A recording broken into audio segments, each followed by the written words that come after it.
Poggio Bracciolini de Varietate Fortunae, Episode 6. Ac cessit enim ad eardrum memoriam scribentium labor et industria, quae illa ab interitu vindicarent. Now Poggio, in this short sentence, is going to explain how it is that writing and history interact, for it relates to the remembering of those events, the memory of those events, namely the labor and industria of the authors.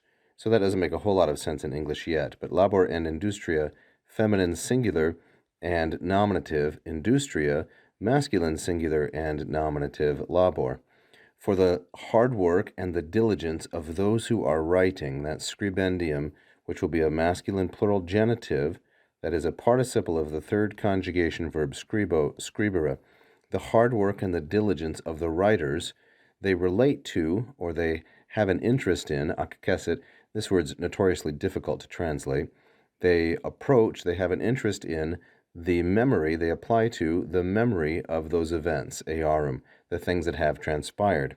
And these are the things, that's the quae, namely labor and industria, which things, the hard work and the diligence of the writers, they vindicarent, they preserve, vindicarent, illa, those past events, that is the res gestas of brilliant noble men, mentioned in the previous episode, they preserve, vindicarent, those events from destruction, ab interitu.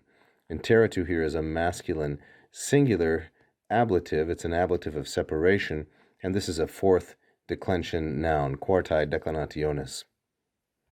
Now, what about the tense and mood of vindicarent? Well, this is an imperfect subjunctive from the first conjugation verb vindico, vindicare. It's formed very easily. Simply add the personal ending onto the second principal part.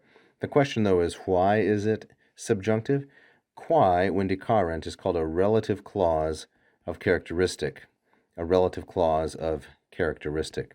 So whereas a relative with an indicative is a simple statement of fact, a relative with a subjunctive like vindicarent is a characteristic kind of sentence, describing the sort of thing that might happen.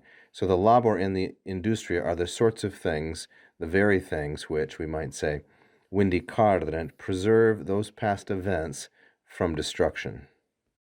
I said previously that illa might refer to res gestas, and I stand by that, but since it is neuter, we could also hypothesize that it refers to praeterita from a previous portion of the work. Thank you for watching. If you enjoyed the lesson, please press the like button. Don't forget to subscribe and leave a comment.